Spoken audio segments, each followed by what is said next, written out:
Okay, we'll start. Okay. First of, first of all, I'd like to welcome everybody to this pep talk this afternoon. Please mute yourself, but always show your video picture. Sign in your name, your Facebook account, or email address in the chat box. Please include the names of companions attending with you. Use the chat box to ask questions and make comments while the pep talk is on. There will be group pictures at the start and end of the pep talk, so please show your faces in the video. Reminder after the pep talk is to take the online learning com evaluation test exercise for mastery of learning and have a perfect score to get a certificate like the one shown here. I have placed the link in the chat box. Another reminder, obtaining 25 OLETE certificates will entitle one mentee to a voucher for a RO Hoson medical consultation, either face-to-face or telemedical. Another request, please type in your feedback to this pep talk. Please type in your feedback in the chat box during the open forum and before we adjourn. Thank you. Let's now have a group picture taking before we start the pep talk proper in 2 minutes. Please turn on your video now and show your faces. Okay.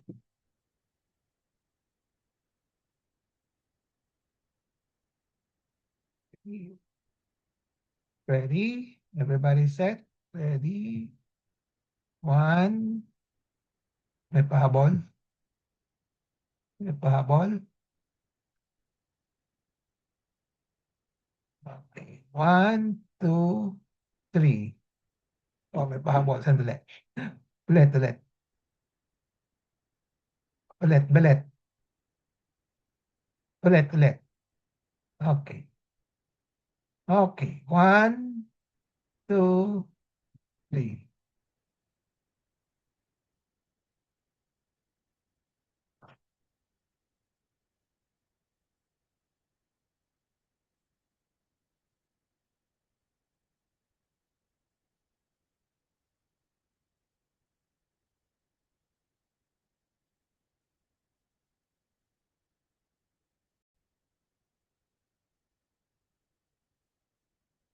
I have a patient empowerment program in which I like to empower the lay people or patients to take control in the management of their health.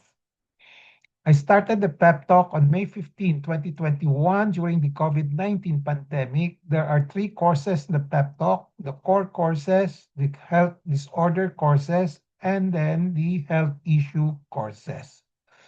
I have so far delivered at least 240 pep talks from May 15, 2021, the start of the pep talk, to May 9, 2026. That's the end of the 5th year, every Saturday, 2 to 3 p.m. without fail. And then May 16, 2026 marks the start of year number 6 for our Ohason Pep Talk. How long the pep talk will last will depend on the enthusiasm, discipline, and perseverance of everybody. My pep talk today is entitled, Why I Give Out Clinic Medical Records to My Patients. The empowerment objective is for the lay people to have a basic understanding on why I give out clinic medical records to my patients in their health management. So this particular pep talk will be part of the module under navigating healthcare services. Contents of this pep talk will be the following: definition of medical records. Then I'll have a delimitation of this pep talk. Okay. What are the rights of patients to medical records? What is the current practice of physicians in the Philippines in giving out medical records after an outpatient or clinic consultation? What are the reasons why majority of physicians in the Philippines are not giving out medical records after a clinical consultation? Why does R.O. Hawson give out medical records to his patients after a clinic medical consultation? And then lastly, how does R.O. Hawson give out medical records after an outpatient or clinic consultation and after a telemedical consultation? Disclaimer, the R.O. Hawson Pep Talk contains the R.O. Hawson thoughts, perceptions, opinions, and recommendations, or TPORs, culled from his personal experiences as well as from the writing of other professionals. So let's start with the first topic. Let's define first what's a medical record. A medical record is the official, organized collection of documents and data that describe a patient health status, medical history, and the care they have received from the healthcare providers. A medical record is a legal document that logs a patient's health history, clinical care, and treatment over time. So these are simple definitions of medical records. Official, legal, okay, documents that contains information and data that describes the patient's history, then what are the things that were to be done, recommendations, okay, and then the treatment that were done over time. A medical record can consist of the following. Number one, so this is laging andito yan. Kung wala yung doctor's recording, the medical records ang tawag doon. So there must be a physician's recording or log of a patient's history, findings, diagnosis, treatment, and the course of a medical conditions or illnesses. Then at times, it might include laboratory results kung meron. Then procedure results like operating room operations procedure results. No? And then, or MRI, CT scan, ganon. No? Then any recordings done by any involved healthcare professionals aside from the physicians. Kung may referral yung primary doctor to other doctors, to other, let's say, dentist, to a psychologist, whatever, kasama pa rin yun. So basta kasama sa management of the patients. No? So a medical record can be categorized into two.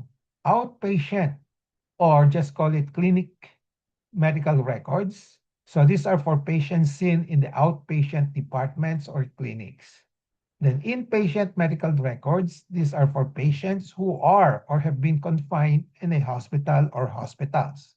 Okay. So outpatient or clinic medical records versus inpatient medical records. I shall, the limitation to my talk, I shall limit my talk to outpatient lang. Hindi ko isasama yung inpatient medical records kasi hahaba ang pep talk natin. I shall further limit my pep talk to medical records that physicians make during the clinic consultations, which contains note or logs on their patient encounter and management of the clinic. Hindi ko isasama yung this will not include laboratory, yung mga records, no? So what are the rights of patients to medical records? So in the Philippines, patients have a legal right to access, to view, and to obtain copies of their own medical records.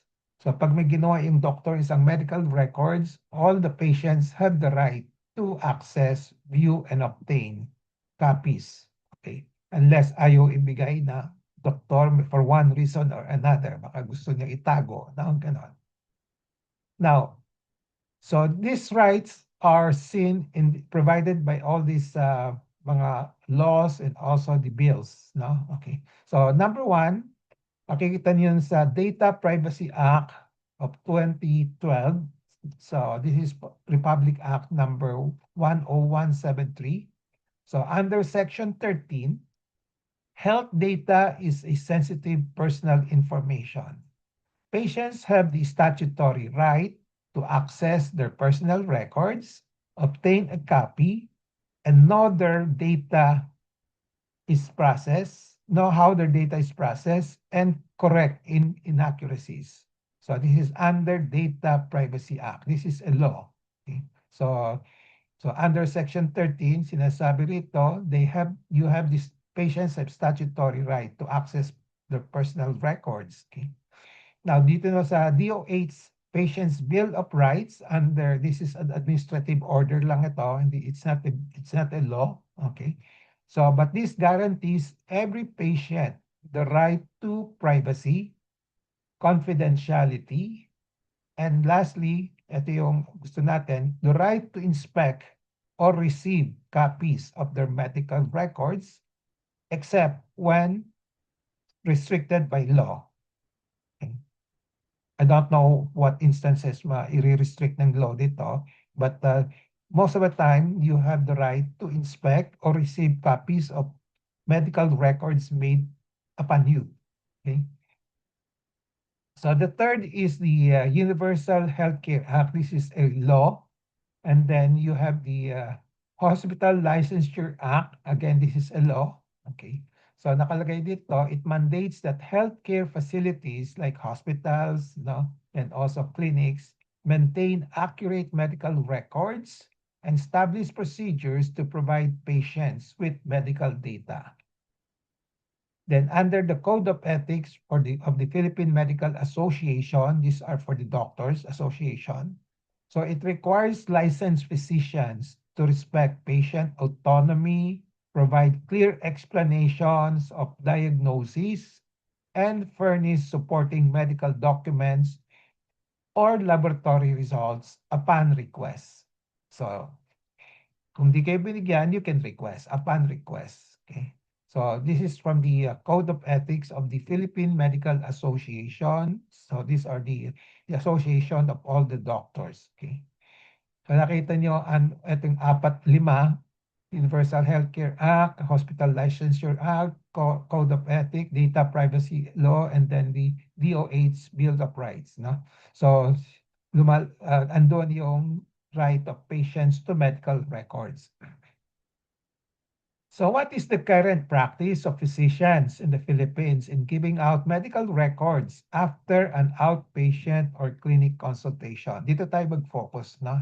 Hindi ko isasama yung hospital admissions. Okay. So, but in the hospital admissions, you have the same right. No? Okay. So for inpatient medical records, okay, just banggit ko lang ito, but this will not be the focus of our discussion. Hospitals are giving out inpatient medical records upon request. So lahat kayo, pag meron kayong, okay, kung na-confine kayo, na-confine na kayo, na-experience niyo, nakakakuha naman kayong record, no? Okay. Upon request, i-request niyo, and usually with a fee. No? May bayad yan. Even in the government hospital, kung mag-request kayo, may processing fee, gano'n. No? But limited, hindi buong records ang ibibigay sa inyo. No? Usually limited to discharge summary, prescriptions, discharge instructions, follow-up appointments, and copies of laboratory and imaging reports. So usually hindi yung entire medical charts of the patients. Pero if you want to request for the entire medical charts, pwede. No? Okay. So usually pag may mga court case, ganun din. The court can ask for the entire medical chart of the patients. No? Now, for medical records after an outpatient or clinic consultation, dito tayo mag-focus ngayon. Majority, so what is the current practice? Majority, probably except me, I don't know kung meron pang gumagawa ng tulad ko, are not giving out medical records that contain notes or logs on patient encounter or management in the clinic. Okay? Ang binibigay lang, usually, ang nakukuha ninyo, no? Okay? Outside me, may prescription. Yon, binibigay naman yon, no? Referral letters, no? And then medical certificates. That's all. But yung pinaka-record na what transpired in the clinic, ano yung mga diagnoses, ano yung mga possible explanation, yung mga plans, no? Hindi binibigay yon mga doktor. Except me, no? Okay. So what are the reasons why majority of physicians in the Philippines are not giving out medical records after a clinic consultations? Okay. So, offhand, I have to tell you, ganun din, majority sa abroad, ganun din, no? Okay. Yung sa outpatient, no? So, hindi masyadong common yung nagbibigay yung mga doktor ng mga clinical medical records, no? Doon sa clinic, ha? So number one reason is andyan ang traditional practice of not to give. So nasanayan na because of training, habit, and then they will say, amin itong records nito, kaming gumawa. So we want to keep hold of these records, no? So yan ang pinaka-common, most common reason bakit hindi nagbibigay ng mga doktor ng mga medical records, no? Then the other reason is that the record is a working clinical document for physicians and not for patients. Sabi nila, records ko ito, parang working plan ko lang ito, no? So sa akin lang ito, no? So, and then time and cost constraints in giving out medical records, especially those with paper-based medical recording. So nowadays may mga ano na electronic medical recording, pwede na, no? Mas madali na magbigay ng medical records, no? Okay. Pero yung mga pag-paper, medyo taxing pa rin yan, no? Okay. So time and cost constraints. Then number 4 reason is concerns on misunderstanding of patients of notes of physicians, no? Particularly may mga languages ng mga physicians na hindi nyo naintindihan, pero that's no reason. Pwede naman i-explain ng mga doktor kung ano yung mga sinusulat nila.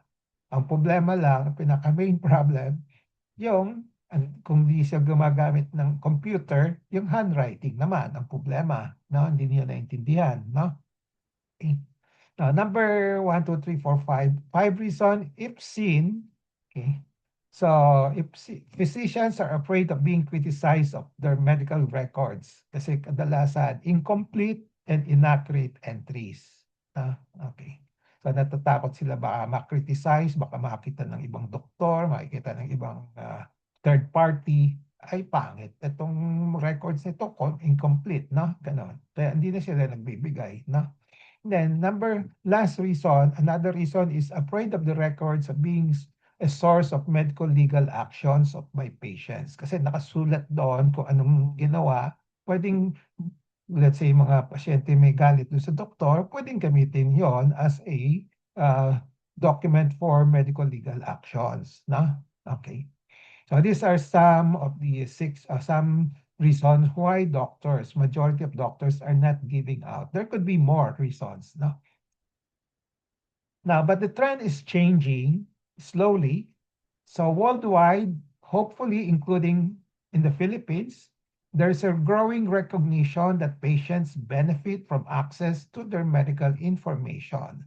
So for this reason, mas maganda kung matatanggap ng pasyente yung medical records nila na ginawa dun sa clinic. So, because providing visit summaries or copies of consultation notes can, number 1, ito yung advantages, improve the patient's understanding of their conditions. Aside from just verbal explanation, may written explanation pa. No? Okay, so mas maganda yung understanding ng pasyente. Number 2, increase adherence to treatment plans. Number 3, help patients remember the recommendations kasi nakasulat. No? Then, number 4, facilitate second opinions and continuity of care. So, kung pupunta kayo sa ibang doktor, pakita lang niyo yung anong opinion ng yung first doctor ninyo through the records. No? And then, you can also use the records, yung subsequent check-up, gamitin niyo yung old records para makita anong nangyari ba yung during the previous consultations. That's what is meant by continuity or care. Or kung pumunta siya sa ibang doktor, ganun din. No? Titingnan yung second doctor kung ano yung ginawa ng unang doktor. That's what is meant by continuity of care. Then, another reason is enhanced transparency. Okay? Transparency, walang tinatago, no? Ganon. And then patient engagement, empowerment, no? Okay. So some hospitals and larger clinics in the Philippines have begun adopting electronic medical records and patients portals, so making access to records easier. Okay. So konti-konti, baka umabot tayo ng isang punto na magbibigay ng lahat ng doktor ng medical records to patients during the clinic consultations. Now, why does R.O. Hoson give out medical records to his patients after a clinic medical consultation? So these are The reasons, I listed down the reasons here. Okay. Number one, to facilitate my explanation to patients of my findings, my diagnosis, and recommendations with written notes, drawings, and diagrams. So sinusulat ko doon sa medical records. I use the ball pen, no? The computer. Okay. So, nagdo-drawing ako, in-explain ko yung ano yung diagnosis ko, ano yung mga options, no? Ganon. Number two, to promote understanding as well as to avoid misunderstanding and misinterpretation of my oral explanations. Okay. So, we know that pag verbal explanation, baka iba ang naintindihan. Pag nakasulat, no? Mas maganda, no? Okay. Now, number three, to get an informed consent or refusal on the diagnostic test and treatment. So during the consultations, the doctor usually give recommendation. I give recommendations and then give them the options. Then tatanungin ko pasyente, ano yung gusto mo, ano yung ano mo, ayaw mo, no? Ganon. So they will when you say informed consent, kung anong pinili nila isang option, yan ang informed consent. Kung ayaw nila yung isa, informed refusal. No? Okay lang yan. We respect the rights of the patient to informed consent, informed refusal. Then, for them to review the explanations that I gave in the clinic. So, pag uwi nila, pwede nilang i-review. Then, for them to have a copy of their medical records for continuity of care, okay, by me, pag babalik siya sa akin, next time, I can take a look at the previous record that I gave them, no? Kung andyan pa yung, especially kung nawala na yung records ko sa clinic ko, no? So, makikita ko. Or, the other physicians can also take a look at the records that I give them pag pumunta sila for second opinion, no? And makapumunta sa ibang doktor, pwedeng gamitin yon, no?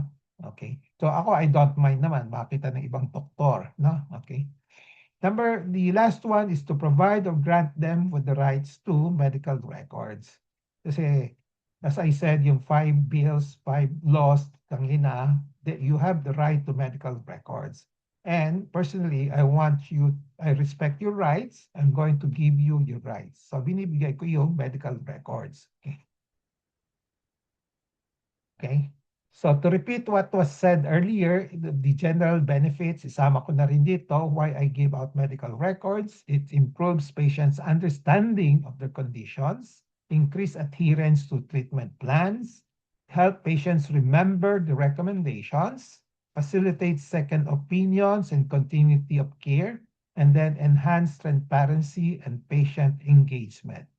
Okay? Mas natutuwa yung pasyente kung may records, di ba?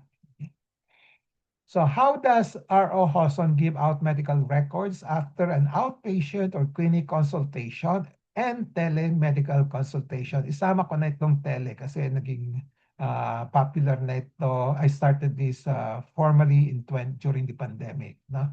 Okay. So circa 2005 or even earlier, from possibly 2001, I don't know exactly the year of start now. I've been giving out copy of medical record to all my patients after a medical consultation in the clinics.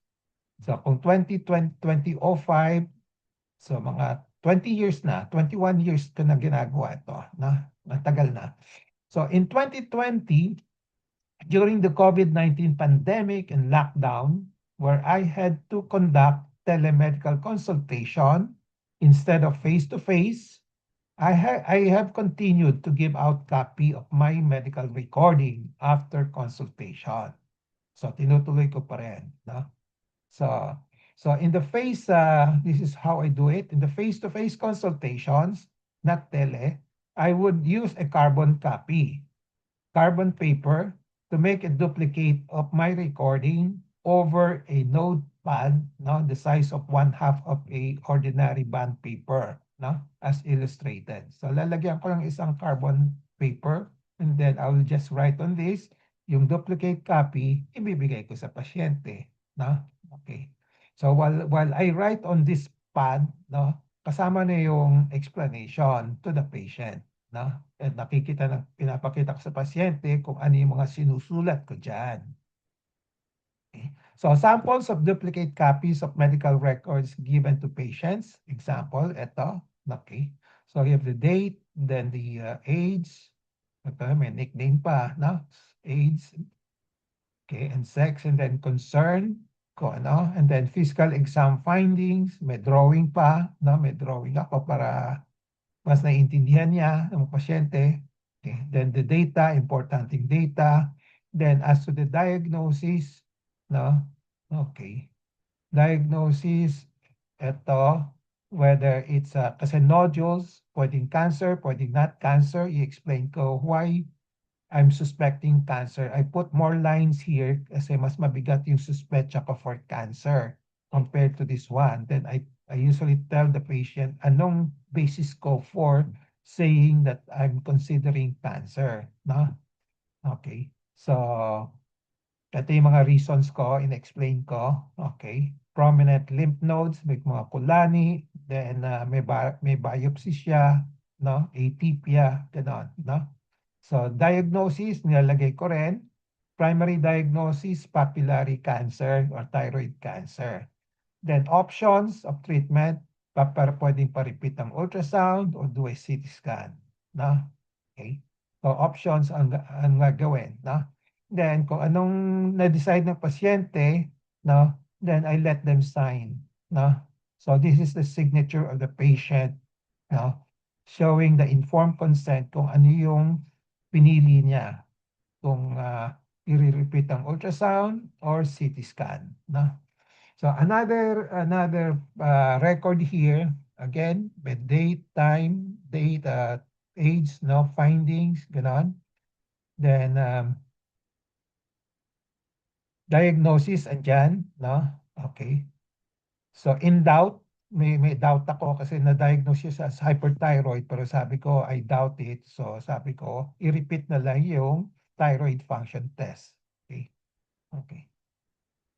So this is my way of doing things to facilitate my explanation to patients of my findings, diagnosis, and recommendations with written notes, drawings, and diagrams, and to promote understanding and avoid misunderstanding and misinterpretation of oral explanations. If I just give oral, baka hindi nila maintindihan at baka may misunderstanding pa.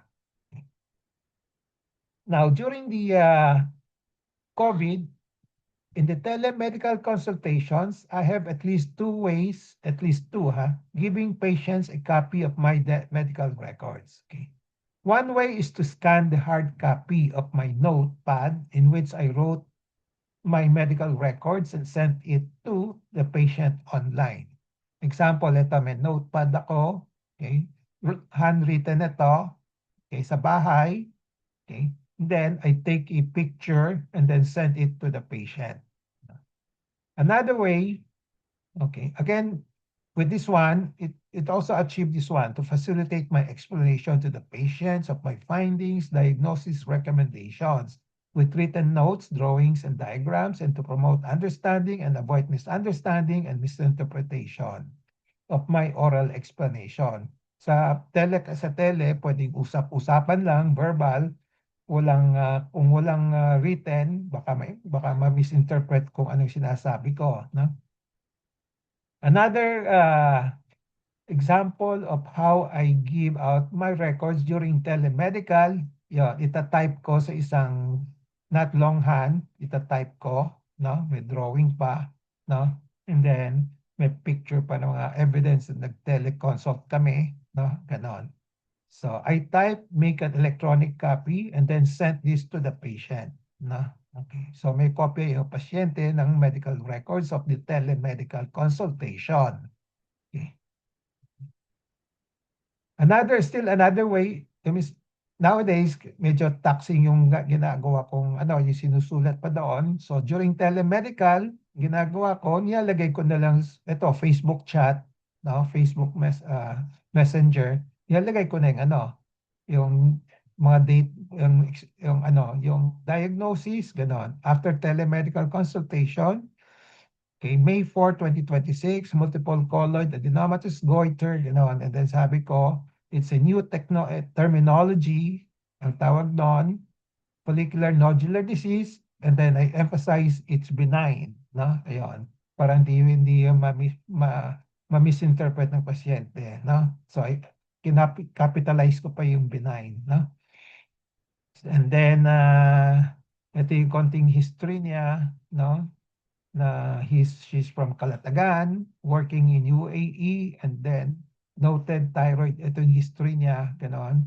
And then binigyan siya ng Bethesda category 3, benign. So, ito na yung records ng mga anong ginawa sa kanya. At least makikita namin, kung nagpatelo siya ulit, kasi from UAE siya, makikita ko na yung mga records dito. Okay? So, that will promote continuity of care. No? So, in-advise siya ng UAE Physicians Operations, thyroidectomy. But because of the yung diagnosis ng AUS, ako, the patient was hesitant and sought another opinion from me. So, yun. Okay. As I said, this will also facilitate my explanations. No? Okay. Another way is, kuminsan, I use the whiteboard, either sa Facebook chat, video chat, no, or sa Viber chat, no. I use the Paint apps, no, to write yung mga findings ko, no. Ganon. Okay. So in the hard copies of the medical records that I give to patients, I always have the patients or the relatives, if the patient cannot sign, no, affix their signatures for acknowledgement and informed consent or refusal of the management options. So you can see here, palaging merong signature yung pasyente. Okay? Ganun din dito. No? So this is to acknowledge receipt of the explanation as well as kung ito, monitor, check-up, ito yung pinili niya, doon siya pipirma. No? So, yan ang pinili niya, so doon siya pipirma. So, that's an informed consent. No? Ano? So, this is my way of get an informed consent or refusal on diagnostic test or treatment. So, with the medical records that I give them, I ask them to review the explanations at home. Okay. Then, with the medical records that I give them, I ask them to safe keep. Tatago nila, no, to duplicate copies for future use. Okay. So, for continuity of care by me or other physicians in the future. So, example, these patients, ito, kasi bond paper lang ito, kinompile niya rito. No? Okay. So, we ask them to bring the old records with them whenever they consult. Kasi kuminsan, nawawala yung records namin, misplaced. So I can still look at the records that I gave them that they brought to me to facilitate the consultation. So, eto, during telemedical, yung pag sa telemedical naman, wala yung aking off-clinic record sa bahay. So, I will ask the patient, yung records na binigay ko sa iyo sa clinic, paki-flash lang para makita ko yung history mo. Okay? So, this shows a patient showing me on April 20, 2020, during the pandemic, no? Okay. A record that I gave her on December 17, 2019. Before the pandemic ito, nag-consult sa akin. No? So this facilitated our telemedical consultation. No? Okay. Okay. So again, this is also my way to provide or grant them the rights to medical records. So again, my reasons for giving out medical records, just to repeat, to facilitate my explanation to patients of my findings, diagnosis, and recommendations with written yung notes. Nakikita nila, written notes, drawings, and diagrams at natatago nila. Then to promote understanding and avoid misunderstanding and misinterpretation of my oral explanations, kung yan lang ginawa ko. Then to get an informed consent or refusal on the diagnostic tests and treatments and other options. Then for them to review the explanations that I gave in the clinic. For them to have a copy of their medical records for continuity of care and by me as well as by other physicians. And then of course, pinaka-importante din to respect the rights, to grant them the rights to medical records. So to repeat what was said earlier, ito yung improve patients' understanding of their conditions, adherence to treatment plan, help patients remember recommendations, facilitate second opinion, continuity care, enhance transparency and patient engagement. Side comments lang. So I particularly like the following which commonly are not seen in medical records made by physicians. Kung ano yung ginagawa ko, isusulat ko lang doon sa okay, sa records, sabihin ko, I do drawings and illustrations. Then I usually state my primary diagnosis, no? So which is usually very specific, which di pwedeng basta ganon, basta ganon. But I have to be very specific kung ano talaga, no? Anong klaseng sakit, no? So which a patient would like to know. Example, pwede ring example of a diagnosis, no clinical evidence of recurrence of breast cancer going 9 years. This is my diagnosis for a particular patient. Hindi ang happy ng pasyente, no, to hear this, no? Okay. So then there's a note here, findings, diagnoses, recommendations given, explained, understood, and jointly agreed upon, especially the recommendations. Then, question answered, meaning I allow them to ask questions and then I answer them. Okay. So, ito yung evidence to show that I do this. Okay. Findings, diagnosis, given, explained, understood, agreed upon, question answered. Okay. May diagnosis pa, may drawing pa. No? Okay. So my wish and all the patients' wish, I'm sure this is your wish also. All physicians will give out medical records to patients after their medical consultation for the same reasons that I'm using with so many benefits for the patients and most important of all, granting the rights to medical records. So the process or procedure may not be the same as mine. They can do anything, iba-ibang technique nila. They can use electronic devices and other system. But the bottom line here, sana magbigay sila ng kopya ng medical records of the clinic consultations to the patients. No? Okay. For the benefits that I have mentioned. Okay. So, summary takeaway, I have discussed all these topics, important topics. And then takeaway in relation to patient empowerment, be always in touch with reliable medical information on physicians giving out medical recording to patients. Knowledge is power, it gives power. Use the 4Ks of patient empowerment, kaalaman, kakayanan, karapatan, kapangyarihan to gain greater control over decisions and make better decisions on physicians giving out medical recording to patients as part of your health management. So with that, I end my pep talk. I hope I have empowered you to have a basic understanding on why I give clinic medical records to my patients. And I hope all other physicians will do the same. Okay. So before we go to the QA portion, reminder after the pep talk is to take the OLETE for Mastery of Learning and have a perfect score to get a certificate like this. I have placed the link in the chat box. And then obtaining 25 OLETE certificates will entitle one mentee to a voucher for a RO Hoson medical consultation, either face-to-face or telemedical. Feedback to this pep talk, please type in your feedback in the chat box during the open forum before we adjourn, especially those who are not taking the OLETE. Pakilagay lang yung feedback para masama natin sa yung summary of the proceedings. No? So let's now have a group picture taking before we start the QA and interactions. Please turn on your video now and show your faces.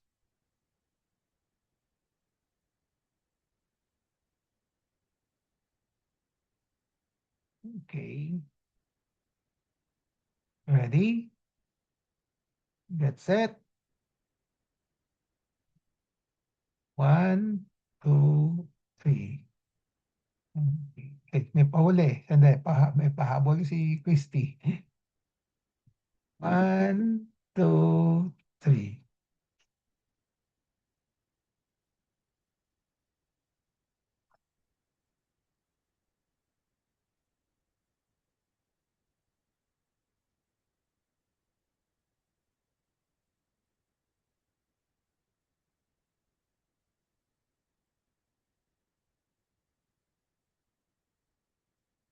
Okay.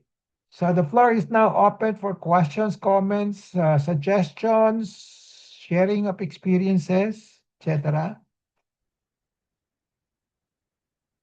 Do you affirm what I explained to you? Nakapunta na kayo sa ibang doktor? Nagbibigay ba sila ng record sa inyo? May nakita naman kayong ibang doktor na nagbibigay ng medical record sa inyo? Aside from me. Wala po, kayo pala. Okay. So, maganda, di ba? Maganda yung benefits that you can get from the medical records. Matatago ninyo. Okay. So, let's say, nasa twilight years na ako. If I go away, at least may records kayo. Pakita niyo sa ibang doktor. Okay? Kung magsa-second opinion kayo sa iba, pwede rin. No?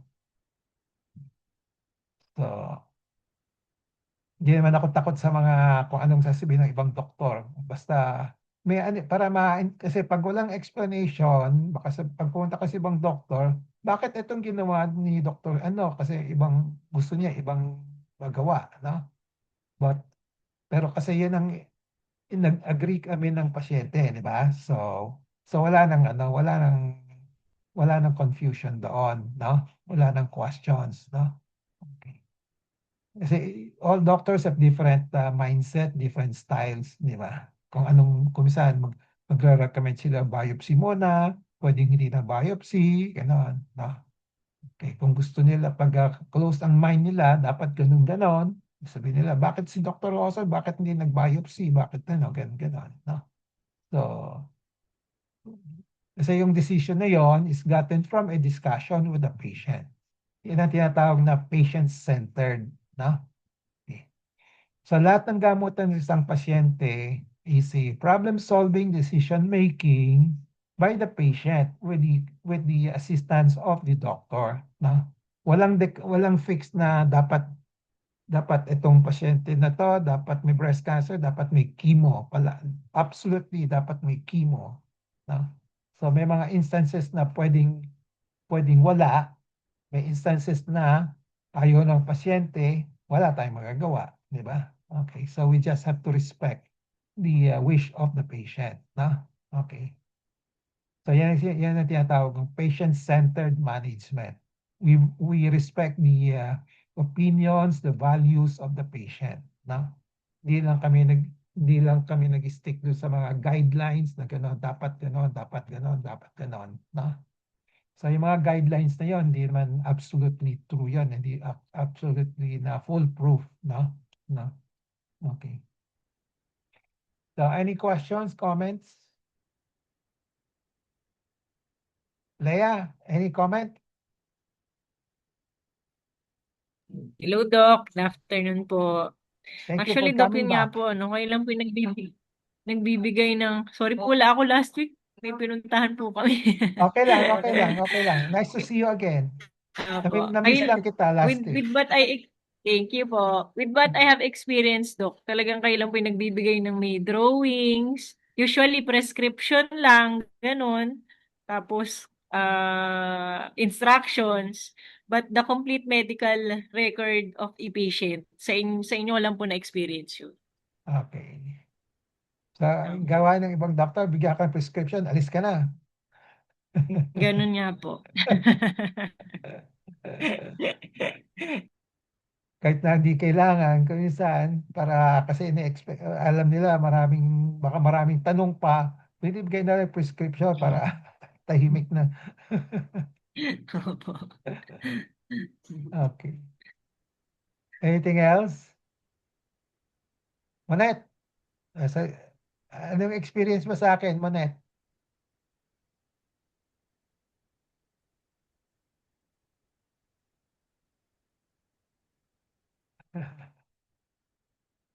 Unmute yung sarili mo. Naantok ka pa, no?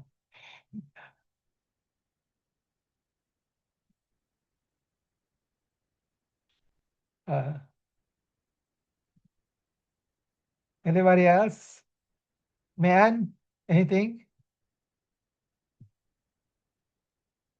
Ah, similar to yung first po na nagsalita. Si Lea. Opo.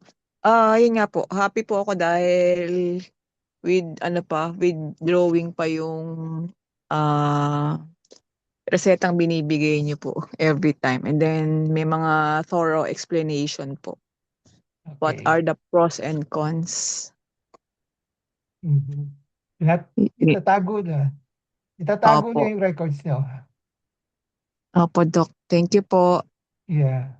Okay. Anybody else? Jeng, yung records mo, tago. Ano? Records ni Jeng. Na ito. Okay. Andito lahat. Good. Hanggang sa pinakang latest. Kasi Good. pinagawa mo talaga kami, Doc eh.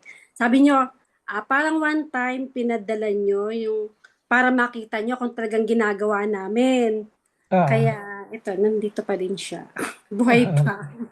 Yun nga din, Doc. Kasi yung, siyempre, di ba may iba akong doktor, yung IM. Ang ginagawa din lang niya, yung tulad sa mga laboratory result, pagkatapos nun, yun lang ang binibigay sa amin. O naandyan, kung hindi, minsan nga hindi pa nga niya na-explain that. Siya lang yung titingin kung ano yung resulta. Sinicirculan lang niya kung halimbawa kung may pumataas man ang aking cholesterol o ano. Yun lang. Tapos magre-reseta lang siya kung ano yung dapat yung inumin. Na gamot. Yun lang. Hindi katulad din talaga nung usual na ginagawa niya na talagang ina-explain niyo sa amin yung detalye ng dapat namin malaman sa na ano yung ina-explain niyo kung ano yung kalagayan namin. Kaya talagang maganda kasi tulad nga nung sa yung aking record sa inyo, Doc, nagsimula tayo ng inoperahan niyo ako ng ganong kalaki, 5 cm, hanggang nag-monitor tayo ng hanggang ngayon ilang taon, hanggang sa halos mawalaan na yung bukol sa dede ko, diba? Kaya napakaganda yung yung from start hanggang sa ngayon, alam mo yung nangyayari sa katawan mo na pagdating pala talaga ng ganong edad ko na sinasabi ninyo, mawawala at mawawala yan. Kasi nga, pag nag-menopause na ako, tapos totoo talaga yung sinabi niyo. Kaya talaga yung monitoring, napakagandang ginawa natin. Ninyo sa amin mga patient. Very good. So, tago mo lang, parang history mo na yan. No? Yes, Doc. Okay. So, isang comment lang dito. Okay. Yung mga ibang doktor, sorry to say, yung mga laboratory ninyo, lab, no? Wag nyo isusurrender sa doktor. No?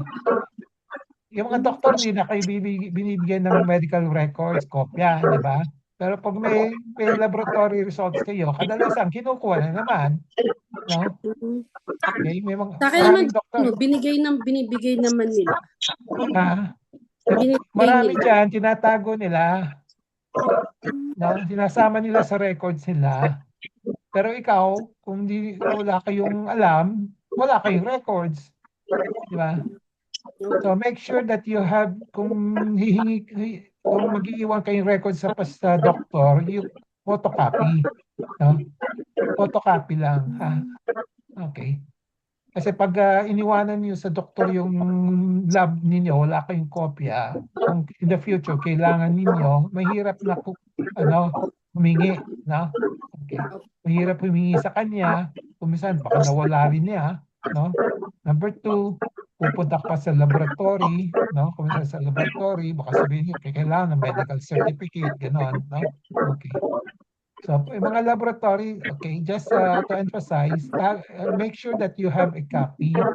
Don't surrender it to the doctor. No? Okay. So, the other comment is nakikita mo yung history niya, no? Naka-records, no? From so many years ago up to now, at least may improvement, no? Okay. Okay. And then in the future, kung makakita ka ng ibang doktor, alam nila kung anong gagawin. Okay. Okay. Or baka may matuto pa sila kung sa gamutan natin. Di ba? Okay. Ay sabihin, ay, oo nga, no? Hindi pala kailangan tanggalin lahat ng fibroadenoma. No? Okay. Pag nakita niyo yung records mo, no? Kasi ebidensya yun eh, no? Documentation na anong nag-transpire, no? So years ago, 10 years ago, gano'n ang size, then ngayon, naging anong size, gano'n. Okay. Kaya mga records ko, ayaw, kuminsan hesitant ako itapon eh, kasi magandang i-review eh. No? Pero puno na yung cabinet records ko eh, dapat magtapon na ako. No? Okay. Okay, any more? Perla, you're about to say something? Ano, doktor? May sasabihin ka?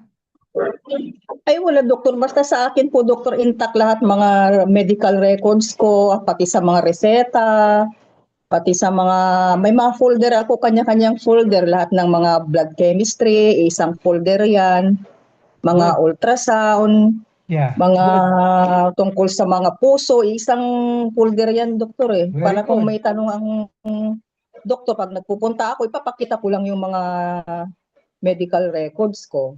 Yeah. Okay. So, Opo. so with my records, na-kompleto mo na. Okay. Kompleto, doktor, naka-folder lahat. Pati nung naopera pa ako nung 1990, ayan, 99 goiter ko, meron pa, nakatago pa sa akin. Very good. Yung record Okay. ko. So, na-discuss din natin yon, the importance of keeping medical records for your ano, no? Okay. So, but today, ang discuss ko lang, why I give out medical records. No? Okay. So, pag pwede niyo subukan kung napunta kayo sa ibang doktor, no? Kung just in case that you have to see another doctor, pwede mo sabihin, Doc, pwede mo bang pahingi ng copy ng records niyo para may kopya ako? No, Ay, huwag kayo parang mahiya. kung minsan, Huwag kayo mahiya. hindi naman sila sa nagbibigay, ikaw lang doktor nagbibigay eh. Kaya nga, subukan lang ninyo, pahingi. Kung hindi sila magbibigay, Doc, pwede bang picturean ko na lang? Baka Okay. mamaya eh. Try your best. Oo. Try lang. Try lang. Di ba? One time, doktor, tingnan natin kung ano ang mga sagot nila. Oo. May mga mababait naman, I suppose, no? O, kuminsan nga, yung ano nga, di ba, may mga pasyente na pinapa-tape. Gusto nila, may kamag-anak na may dalang tape recorder, no? Kung anong sasabihin ko, no? Yung mga explanation ko, tinetape nila. At tanungin niya muna ako, Doc, pwede bang i-tape yung sasabihin ho ninyo? Yeah, no problem. Pero sabi ko, eto, may records pa naman. No? Okay. No. Di ba? Na-experience niyo yun? Pwede kayo pag yung doctor hindi nagbibigay records, gusto niyo mag-grasp yung explanation, i-tape na lang ninyo. Bawal, Cellphone, Dok. i-tape ninyo. Ayaw nila. Dun Ha? sa, dun, nung Ayaw nila, una, doktor. oo, Dok, dun sa Lasal, yung IM na pinagpapatingnan ko. Nung una, ganyan ako. Para kasing, nung may nagkakasakit ako noon, parang hindi mag-sink in sa utak ko yung sinasabi. Sabi ko, Dok, pwede po pang i-record? Hindi daw pwede. Nakalagay po doon sa clinic niya, not allowed yung mga ganun. Okay nga. Sige, tanong Taking mo the bakit? pictures, mga ganun not allowed. Strictly prohibited. Ayaw po nila. Kaya nga, ang tatanong mo, bakit kayo? Di ba? Hindi ko na itanong yan, Doc. Hindi nga. Oo. Okay. So, okay. Sige, ganun lang. So, para ito yung purpose ng mga pep talk natin to empower you, para alam niyo, just try your best, no, to talk to the doctors, no? Okay. Okay. Saka turuan na lang yung ibang pasyente, na? Okay. Yung sabi na lang, we have the right to access our medical records per ba yung PNA? Ano ba yung sabi niyo, doktor, di ba? Oo. Oo. May I-cite na rights lang kayo. namin yun. May rights kayo, no? Oo, yung mga form. Okay. Okay. So, if there are no more questions, we'll call it today. It's 3:06. Lapas tayo ng 6 minutes lang naman, no? So, we'll see each other next week again, no? So, anong topic natin next week? Nakapag-usapan natin yung zero balance billing kasi very popular yung zero balance billing, no? Yan, pag-usapan natin, kasi si Mayan nagtatanong noon. Mayan, di ba? Nagtatanong ka noon yung mga balance billing. Opo, Doc. Oo. Sige. Even yung bagong si Marcos, di ba? Marcos is promoting zero balance billing. Ano kaya yun, di ba? Okay. Zona po niya. Oo. Okay. I'll try to expound on it. No? Okay. Okay. We'll see each Thank other you po, next week. Doc. Bye-bye. Okay, Happy doktor, thank weekend you. po. Thank you Happy po. weekend. Happy Thank you po. weekend, rainy Thank you po. weekend, Thank you, malakas ang Doc. ulan, doktor. So Bye-bye. much. Bye. Kaya Ate Perla, Hi. Ano, malakas ang ulan dito eh. dito din po. Lakas Grabe. oh. Ang dilim. Sunod-sunod. Sana wala nang ulan sa Martes. Oo nga po. Hopefully.